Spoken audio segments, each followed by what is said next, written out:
Hello दोस्तों, स्वागत है आप सभी लोगों का YouTube channel Shri art gallery में। दोस्तों, हमारी आज की जो क्लास होगी वो उत्तर प्रदेश का शैल चित्रों का जो प्रमुख स्थल हम लोग पिछली क्लास में देख चुके हैं, उसी के आगे के क्रम में आज हम लोग उत्तर प्रदेश का ही महत्वपूर्ण शैल चित्रों के खोज का एक प्रमुख स्थान है बांदा जिला। और इसकी भौगोलिक परिस्थितियों को अगर हम लोग देखें तो यहाँ पर उत्तर प्रदेश और मध्य प्रदेश दो राज्यों की संस्कृति का प्रभाव यहाँ के कल्चर पर हमें प्रतीत होता है। जब प्रागैतिहासिक काल का हम लोग अध्ययन करते हैं तो ये जो बांदा का क्षेत्र था, अलग अलग बुकों में आप लोगों को मध्य प्रदेश के अंतर्गत देखने को मिलेगी, परंतु आज वर्तमान में अगर हम लोग बात करें बांदा क्षेत्र का तो ये उत्तर प्रदेश का क्षेत्र है। और इस क्षेत्र में हमें प्रागैतिहासिक शैलचित्र प्राप्त होने का श्रेय भी यहाँ से प्राप्त हुआ है। तो हम लोग इसी टॉपिक पर आज चर्चा करेंगे, परंतु इस टॉपिक को पढ़ने से पहले हम लोगों को बहुत ही इम्पॉर्टेंट पॉइंट को कवर करना है। जैसा कि आप सभी लोग जानते हैं कि अक्सर एग्जामों में जो क्वेश्चन पुटअप कर लिया जाता है कि बुक दे दी जाती है और उसके राइटर को पूछ लिया जाता है कि ये बुक के राइटर कौन है। तो आज हम लोग अपनी भारतीय प्रागैतिहासिक चित्रकला के जो इतिहास है उसका विवरण किस बुकों में है और उसके लेखक या उसके राइटर कौन हैं, किनके द्वारा हमारी भारतीय प्रागैतिहासिक चित्रकला के जो इतिहास का साक्ष्य हमें किन बुकों में देखने को मिलता है, उसका अध्ययन पहले हम लोग सर्वप्रथम देखेंगे। तो आइए पहले हम लोग ये देखेंगे कि वो राइटर कौन है और वो इम्पॉर्टेंट बुकें कौन हैं। तो हम पहले बात कर लेते हैं, जो सर्वप्रथम देखेंगे हम लोग राइटर। तो एक तरफ आप लोग बना लीजिएगा, यहाँ पर हम लोग राइटर कर लीजिएगा और दूसरी तरफ हम लोग देखेंगे बुकों को।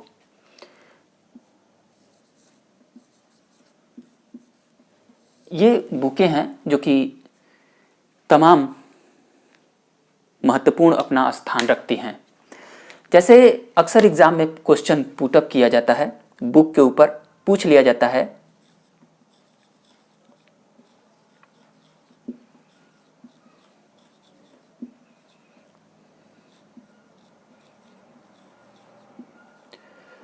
बुक का बहुत ही फेमस नाम है प्री हिस्टोरिक इंडिया। ये दे दी जाती है और पूछ लिया जाता है कि इस बुक के राइटर कौन हैं। तो ध्यान दीजिएगा दोस्तों, ये बहुत ही इम्पॉर्टेंट बुक है जिसका नाम है प्री हिस्टोरिक इंडिया। और इस पुस्तक का प्रकाशन कब होता है और इसके राइटर कौन हैं उसके ऊपर चर्चा कर लेते हैं। इस बुक के जो राइटर हैं उनका सर्वप्रथम नाम देख लीजिए, बहुत ही इम्पॉर्टेंट है। इनका नाम है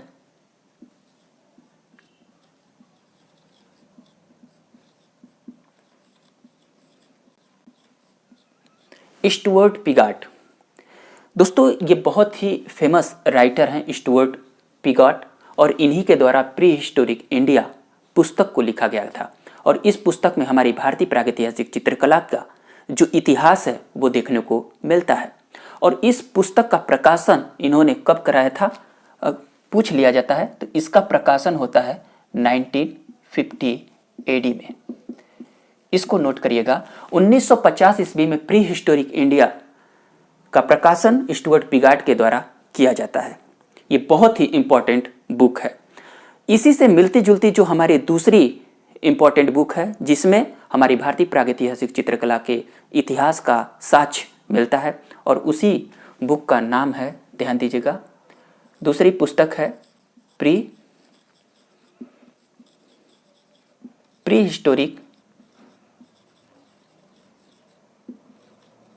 हिस्टोरिक पेंटिंग। दोस्तों, दोनों बुक मिलती जुलती है और जब एग्जाम में पुटअप होता है तो अक्सर आप लोग मिस कर जाते हैं।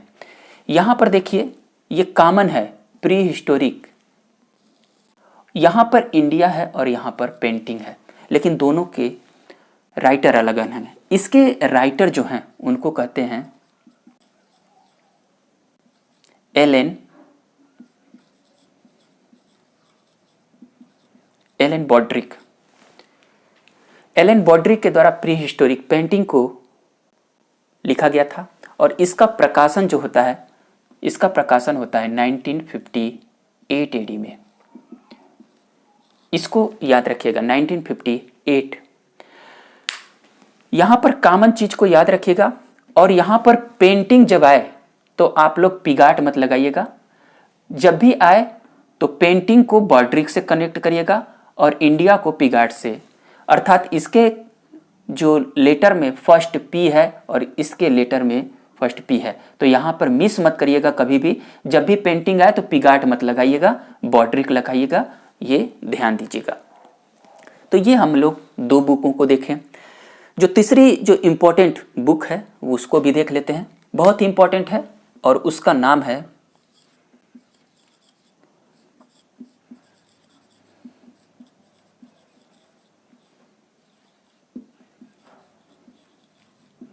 Our heritage in art. दोस्तों ये भी बहुत ही फेमस बुक है और इस बुक को लिखने वाले कौन थे, ध्यान दीजिएगा, असित कुमार हल्दर। दोस्तों असित कुमार हल्दर के द्वारा लिखी गई बहुत ही फेमस पुस्तक है our heritage in art. Asit Kumar Haldar कौन है, एक प्रसिद्ध, ये कौन है, एक प्रसिद्ध आर्टिस्ट हैं। याद रखिएगा, एक बहुत ही फेमस भारतीय प्रसिद्ध चित्रकार के रूप में जाने जाते हैं असित कुमार हल्दर और इन्होंने इसका प्रकाशन 1952 एडी में किया गया था। बहुत ही फेमस ये पुस्तक है और पुटअप किया जाएगा कि आवर हेरिटेज इन आर्ट किसकी प्रसिद्ध पुस्तक है, तो उसके राइटर हैं असित कुमार हल्दर। असित कुमार हल्दर कौन है, एक प्रसिद्ध चित्रकार के रूप में जाने जाते हैं। अगली बुक के ऊपर हम लोग चर्चा कर लेते हैं, बहुत ही ये इंपॉर्टेंट सीरीज है।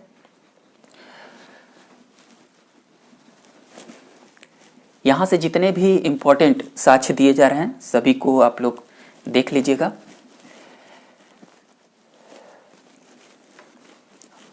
अगली हम लोग बुक के ऊपर बात कर लें, बहुत ही इंपॉर्टेंट बुक है। बुक का जो नाम है उसको नोट करिएगा, पुटअप किया जाता है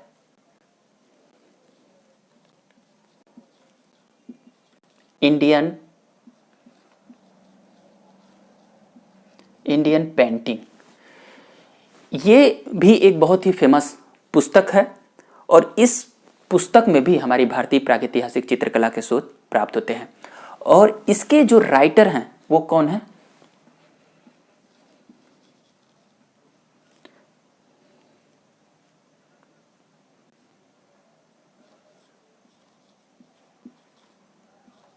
पर्सी brown.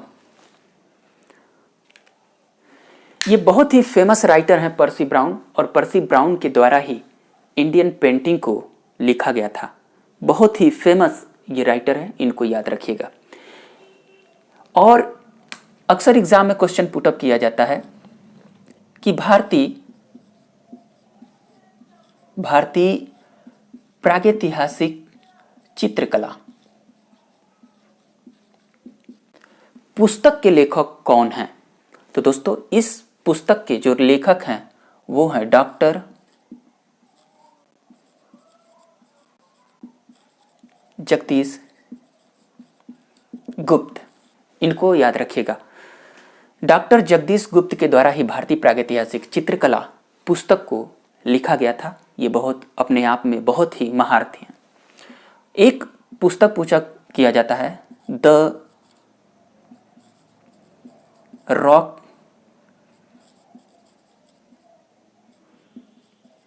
Rock painting of Mahadev hills.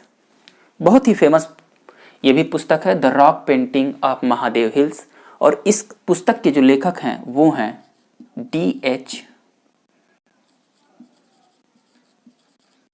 D.H. Gordon. इसको भी नोट करिएगा, the rock painting of Mahadev hills पुस्तक के लेखक कौन है, तो आपका उत्तर होगा D.H. गॉर्डन। इन तमाम जो 5-6 बुकों को आप सभी लोगों के समझ बताया गया, उसको नोट करिएगा। और ये जितनी भी बुकें आप लोगों के समझ प्रस्तुत की गई, चाहे पर्सी ब्राउन की हो, चाहे जगदीश गुप्ता की हो, या D.H. गार्डन की हो, चाहे इंडियन पेंटिंग पूछ लिया, भारतीय प्रागैतिहासिक चित्रकला, या the rock painting of Mahadev hills put up करें, तो ये इंपॉर्टेंट साक्ष्य हैं, इनको देख लीजिएगा। अगला जो हम लोग आगे बढ़ेंगे, वैसे तमाम ऐसी बुकें हैं, परंतु ये सारी बुकें बहुत ही इंपॉर्टेंट हैं, इसको कवर कर लीजिएगा। दोस्तों, हमारा जो अगला पॉइंट होगा वो उत्तर प्रदेश का प्रमुख जिला बांदा का होगा, और बांदा से भी इम्पॉर्टेंट पॉइंटें एग्ज़ाम में क्वेश्चन पुटअप होते हैं, तो उसको हम लोग देख लेते हैं। तो देखते हैं हम लोग बांदा का जिला। बांदा उत्तर प्रदेश की अगर हम लोग बात करें तो यहाँ से प्राप्त होने वाले प्रागैतिहासिक शैल चित्र जिन स्थानों से हमें प्राप्त हुए हैं उन स्थानों को हम लोग देखेंगे, और उसके साथ ही साथ बांदा के अंतर्गत जितने भी क्षेत्र आते हैं उनको भी आप सभी लोगों को जानना जरूरी है। तो पहले हम लोग उन स्थानों को देखेंगे जहाँ से क्वेश्चन बनते हैं, जिन स्थानों को लेकर। तो हम लोग देखेंगे इसके अंतर्गत, यहाँ के अंतर्गत जो आते हैं जैसे करिया कुंड।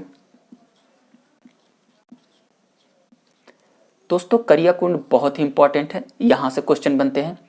उसके बाद आता है सरहट, इसको भी लेकर क्वेश्चन बनता है, और मलवा,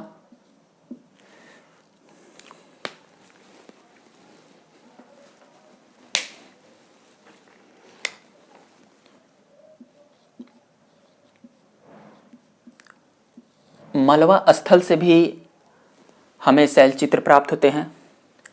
उसके बाद हम लोग देखें तो चित्रकूट, जितने भी आदि तमाम स्थल हैं, या इसी के आगे अगर हम लोग बढ़ें तो यहाँ से मंझावन आदि स्थान से भी चित्र प्राप्त हुए हैं। उसके बाद आगे हम लोग बढ़ते हैं तो हम लोग को मिलता है करपटिया। ये जितने भी स्थान आप सभी लोगों को बताए जा रहे हैं बहुत ही इंपॉर्टेंट है। उसके बाद बागा आ जाता है, उसके साथ ही आपको सरबाइया आ जाती है, इसको भी देखिएगा। उसके साथ आप लोगों को वनगढ़ के क्षेत्र भी देखने को मिलते हैं। यहाँ से तमाम ऐसे ऐसे चित्र प्राप्त हुए हैं जो कि बहुत ही इंपॉर्टेंट है, परंतु हम लोग समय को देखते हुए हम लोग इंपॉर्टेंट पॉइंट देखेंगे जो कि एग्जाम की दृष्टि से है।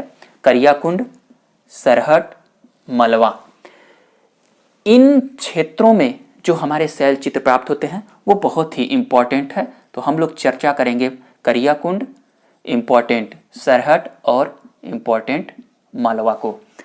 और इन सभी स्थानों को ध्यान पे इसलिए रखिएगा कि पूछ लिया जाएगा कि सरबाइया कहाँ पर स्थित है, तो आप लोग देखेंगे कि बांदा का क्षेत्र है। पूछ लिया जाएगा कि मंझावन जो प्रागैतिहासिक शैल चित्रों का क्षेत्र है कहाँ से प्राप्त होता है, तो आप लोगों का उत्तर होना चाहिए बांदा का। चित्रकूट बांदा का क्षेत्र है। तो हम लोग इनको पहले देखते हैं और इसको हम रफ कर देते हैं। अगर हम लोग करपटिया की बात करें दोस्तों, यहाँ पर आगे बढ़ने से पहले हम लोग ये देखेंगे कि इन स्थानों से प्राप्त होने वाले चित्रों को खोजा किसने और उसका प्रकाशन किस वर्ष किया गया था। तो इम्पोर्टेंट पॉइंट ये है कि यहाँ से जो प्राप्त होने वाले जो चित्र हैं उनको जो खोजे थे, खोज जब होती है तो वो ध्यान दीजिएगा 1907 एडी में। और इसके कौन खोज करता थे, तो खोज कर्ता की अगर हम लोग बात करें तो वो थे C.A. सिल्वेराड। इनको याद रखिएगा, यही C.A. सिल्वेराड थे जिन्होंने बांदा के करियाकुंड, सरहट और मालवा के चित्रों का सर्वप्रथम खोज करते हैं। तो इनको C.A. सिल्वेराड को नोट करिएगा। अब हम लोग देख लेते हैं यहाँ से प्राप्त होने वाले चित्रों को। अगर करिया कुंड से प्राप्त होने वाले चित्रों की अगर हम लोग बात करें तो यहाँ से जो बहुत ही इम्पोर्टेंट चित्र है वो है धनुर्धारियों के द्वारा बारहसिंघे का पीछा करना। बहुत ही इंपॉर्टेंट पॉइंट है। पूछ लिया जाएगा कि बारहसिंघे का पीछा करते हुए धनुर्धारियों का जो दृश्य है वो कहाँ से प्राप्त हुआ था, तो आप लोगों का उत्तर होगा, अगर करिया कुंड दिया जाएगा तो वो स्थान पुटअप करेगा, या बांदा पूछ लिया जाएगा तो आप लोग ध्यान दीजिएगा। तो इसी करिया कुंड से जो चित्र प्राप्त हुआ था वो था धनुर्धारियों द्वारा, याद रखिएगा, बारहसिंघे का पीछा, बारहसिंघा का पीछा करना। ये बहुत ही इंपॉर्टेंट चित्र है, इसको याद रखिएगा कि बारहसिंघे का पीछा करना कहां से प्राप्त हुआ था, तो करिया कुंड से। ये बहुत ही इंपॉर्टेंट पॉइंट है। और यहीं पर बता दें कि यहां पर जो कि बहुत ही इंपॉर्टेंट ये सरहट का पॉइंट है, इसको लेकर क्वेश्चन ये पुटअप किया जाता है। यहां से इसको हम रख कर देते हैं। यहाँ के चित्रों में अगर बात करें सरहट के, तो यहाँ से हमें जो 3 अश्व के हमें चित्र प्राप्त होते हैं। दोस्तों ये 3 अश्व अगर पुटअप करें कि कहाँ से प्राप्त हुआ था, तो वो सरहट का क्षेत्र था और यहीं से हमें 3 अश्व के चित्र प्राप्त हुए हैं। और इस चित्र को किसमें निर्मित किया गया था, गेरू रंग में। इसको नोट करिएगा। इसी गेरू रंग से इस चित्र को बहुत ही मार्मिक ढंग से चित्रित किया गया था आदिवासियों अर्थात आदिकाल के मानवों के द्वारा। तो 3 अश्व अगर क्वेश्चन पूछे तो सरहट का क्षेत्र था। वहीं पर मालवा के जो क्षेत्र से प्राप्त होता है वो 3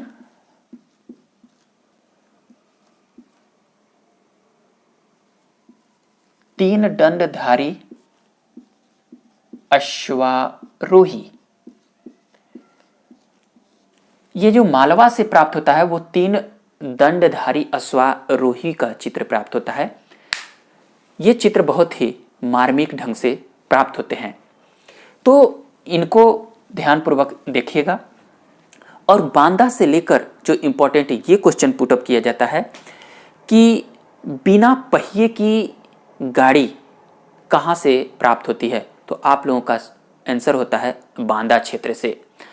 पूछ लिया जाता है कि पैदल चलते हुए घुड़सवारों का दृश्य कहाँ से प्राप्त होता है, तो प्राप्त होता है यही बांदा क्षेत्र से प्राप्त होता है।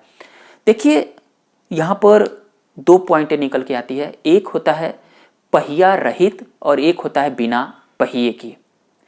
दोस्तों हमें जो पहिएदार जो दृश्य मिले थे, जो बैलगाड़ी के जो पहिएदार जो चित्र हमें प्राप्त होते थे, वो हमें बिंडम, जो कि बहुत ही मार्मिक स्थान था, पिछली क्लास में हमने बताया, तो वहाँ से जो प्राप्त हुए, वहाँ पर पहिएदार जो गाड़ी का हमें चित्र मिला था वो बिंडम से मिला था।